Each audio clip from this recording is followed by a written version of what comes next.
ओए सब्सक्राइब करो ना स्टॉप किडनी डायलिसिस को और 1 लाख तक पहुंचाओ।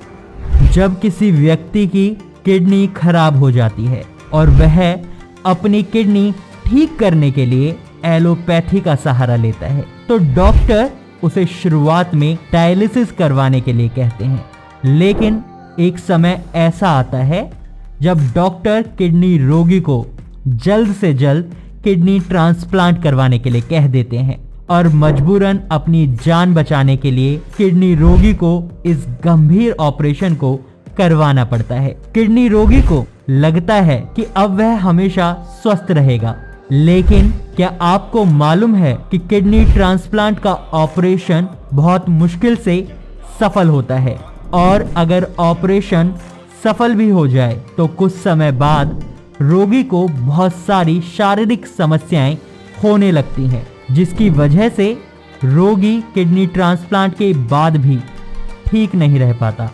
आज की इस वीडियो में हम आपको बताएंगे कि आखिर क्यों किडनी रोगी ट्रांसप्लांट के बाद भी ठीक नहीं रह पाता।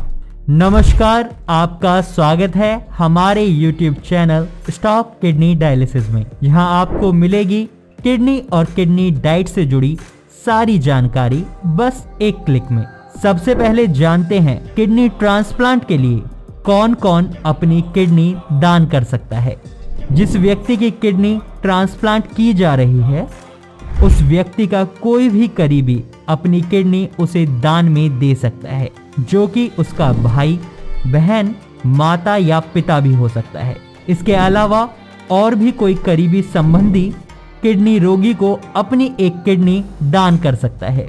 इसके अलावा किसी मृत व्यक्ति की भी किडनी दान की जा सकती है। जब किसी व्यक्ति की किडनी दान में ली जाती है तो इस बात का ध्यान रखा जाता है कि व्यक्ति की मृत्यु किस कारण से हुई है। अगर व्यक्ति की मृत्यु किसी संक्रमण, सर में लगी चोट, जहर लेने, किसी गंभीर रोग जैसे कैंसर, वंशानुगत रोग या प्रसव के दौरान हुई है तो उस व्यक्ति की किडनी दान में नहीं ली जा सकती, क्योंकि ऐसे व्यक्ति की किडनी लेने से ट्रांसप्लांट असफल होने के चांसेस काफ़ी बढ़ जाते हैं और अगर ट्रांसप्लांट सफल भी हो जाता है तो व्यक्ति को कई गंभीर समस्याएं हो सकती हैं।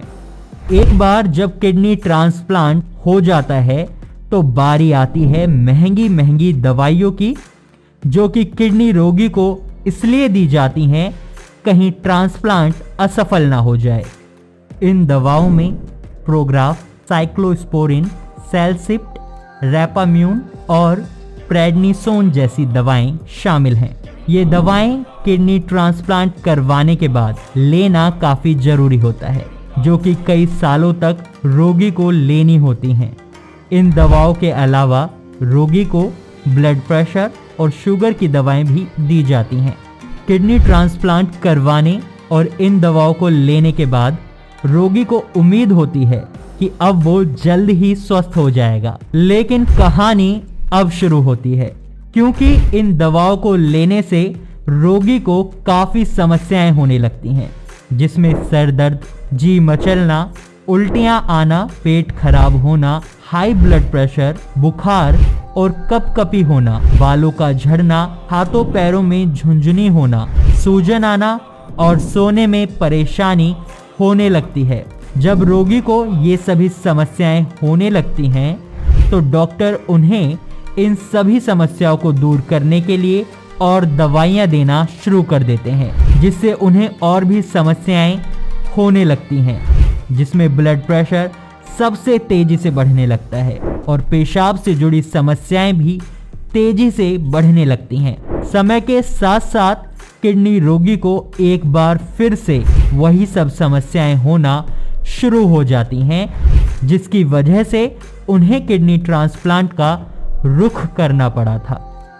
किडनी रोगी का क्रिएटिनिन स्तर बढ़ने लगता है, यूरिया लेवल हाई हो जाता है, बॉडी में सूजन आने लगती है और ब्लड प्रेशर और शुगर लेवल तो सबसे तेजी से बढ़ता है।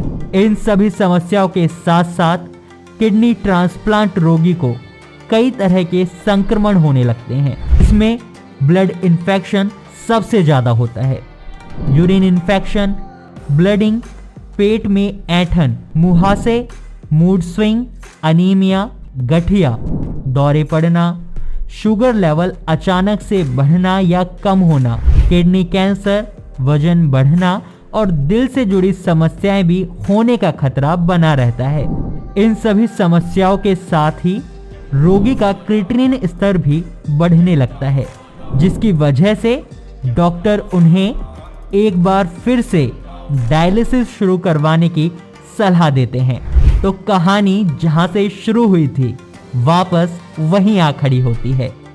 इस दौरान किडनी रोगी के लाखों रुपए खर्च हो चुके होते हैं, लेकिन फिर भी उन्हें कोई फायदा नहीं मिलता।